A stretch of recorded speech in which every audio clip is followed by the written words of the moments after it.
I'm a 15-year-old girl from Sweden, and this happened to me about 2 weeks ago. Me and my friend were just walking around in our town minding our own business. We were practically alone at this place, and that's when I noticed these two guys that have been following us for at least 10 minutes. I'm a really paranoid person, so I took out my phone and pretended to text someone, but instead I wrote, "There are two guys following us. Don't look behind you," and showed my friend while laughing and saying, "Look what Emma wrote." My friend, we can call her Sarah, took the hint and laughed. Me, still nervous and shit, began to shake. Sarah linked our arms together like old couples do to conceal my shakiness. About 5 minutes or something, we heard someone clear their throat, and someone tapped my shoulder. I turned around and was greeted by a familiar face. We can call him Mike. Mike is working at my favorite restaurant, the only real restaurant I can afford. I always go there when I pretend to be fancy and rich. He looked over at Sarah and then looked back at me. "Hi," he said. His friend stood behind him grinning. "Hey," we said back in unison. We have been friends since kindergarten, so this isn't so uncommon. "Can I talk to you alone?" he proceeded to ask me. I looked over at Sarah, scared as fuck, but nodded in agreement. We walked about 10 meters until he stopped and turned around to meet my eyes again. I looked up at him as I waited for him to talk. I'm not short or anything. I'm about 5'6", but he's way taller than me. "You look really beautiful today, Natasha." I don't know how he knows my name, but he probably picked it up one of the many times I was eating at the restaurant. I looked away, trying to find Sarah, but because we had rounded a corner, I couldn't see her. "I really like you, and I want to know you better. Maybe I can have your Snapchat or something like that," Mike asked while staring down at me. Me, just wanting to go home and calm myself down, agreed and gave him my Snapchat. Paranoid and naive, that's not a good mix. We went back to our friends, and Sarah and I went home. That evening, I got a message from him, wondering what I was doing. Innocent enough.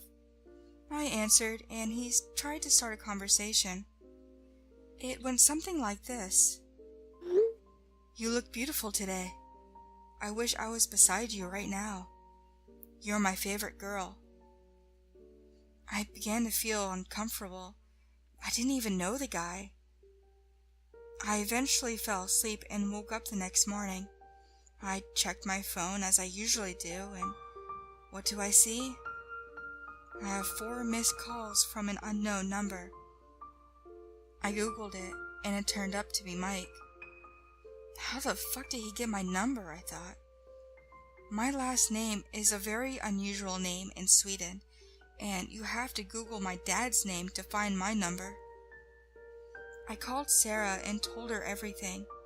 She scolded at me for giving him my Snapchat, but told me she'd be over soon. The days went, and he called, texted, etc. My parents were away at a business trip, and my brother tagged along, so I was home alone. I slept at Sarah's after this incident. 4 days after the first calls, I got a text saying, "Too bad you aren't home. You would have loved my present." I began to cry. Why did this happen? We called the cops, but there was nothing they could do. They couldn't even talk to this guy. The days went by, and soon my parents got home.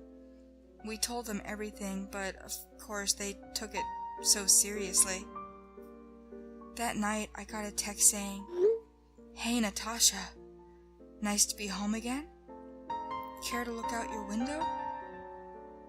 I froze, not knowing what to do. After 2 minutes or something, I got a new text. "I'm waiting. I can see you." I looked out the window only to see someone standing by the streetlight. I yelled for my dad to come up the stairs, and he did. I showed him the messages, and he called the cops. Still, there was nothing they could do, because the cops in Sweden are lazy as fuck.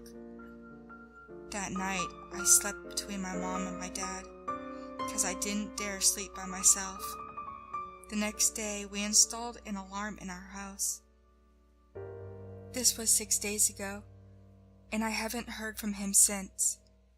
So, creepy restaurant stalker dude, let's not meet again.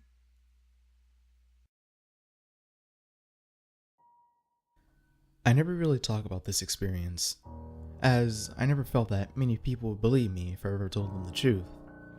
I admit to having hallucinations frequently, and I admit to hearing voices occasionally, but they were nothing like this. This happened to me about 5 years ago. Most people don't believe that this is possible, but there is some truth to this experience. People sometimes undergo a condition where they fall into a light sleep, but end up awaking during this phase of sleep, where your body freezes itself in place and awake, in a condition known as sleep paralysis. Many people report experiencing strange phenomenon whenever they awake during sleep paralysis. And I was no different. During a night where I had very little sleep, I woke up for some reason, but was incapable of movement. It was the first time I ever woke up during sleep paralysis. But it was an experience I surely won't forget. At the foot of my bed was a large, dark, humanoid figure. Its eyes were a piercing metallic red. Its face looked like a rotten, mistreated stuffed animal with razor-sharp teeth. Its body was the color of pure darkness and reflected light that sped in through my window. In its left hand it held a large cleaver knife and slowly spread a wide smile across its hideous face. The figure floated over towards me, its feet never touching the ground. Its grisly mouth opened slowly, mouthing out the words it had for me carefully. Its voice was cold and metallic, almost like the sound of shredding sheet metal. Don't move. As much as I wanted to flee or cower in fear, I was incapable of movement. I was even incapable of tears. I wanted to cry out to someone, anyone for help, but I could only make out mere whispers. My eyes, however, were fully capable of movement, and I could clearly see the monster looming over me. It lowered its face just within a few inches of mine, and had its arm rested with the cleaver in its hand above my head. I wanted to be anywhere, even in the pits of hell, just so I would be free from the suspense of having this hideous entity hovering over me. It spoke to me again. Count to 3. I closed my eyes and slowly began counting up to 3. I could feel the breath of the figure above my forehead, warm and moist. I sounded off the first number, 1. I readied myself to say 2, but I felt the figure's breath coming closer. I wanted anything but to lie in bed, powerless to this being. 2. I cried out to the monster. I felt it grow even closer. I opened one of my eyes and gazed into the soulless stare of the entity that was posed on taking my life. Its open mouth was close enough to sink its jagged teeth into my face. It grew impatient, waiting on its kill, and commanded me. Do it! It shouted as I closed my eyes again in fear. I spoke aloud once more. 3. I waited in my bed for 5 long minutes, hoping it had already killed me. It didn't matter to me whether I was in heaven or hell, just as long as it was over. Surprisingly to me that night, it was neither. After I opened my eyes, I realized that I wasn't dead, and that I was fully capable of movement. I never experienced something like that ever since that night, and that night was one of the last nights I ever had a dream, nightmare, or horrific occasion such as that. Since then, I have come to the conclusion for myself that the figure was likely a hallucination, made up by my own mind. Some may say that it was a ghost or demon, and I won't deny their claims, but I can't accept them as fact. No matter what, it was what I saw that night.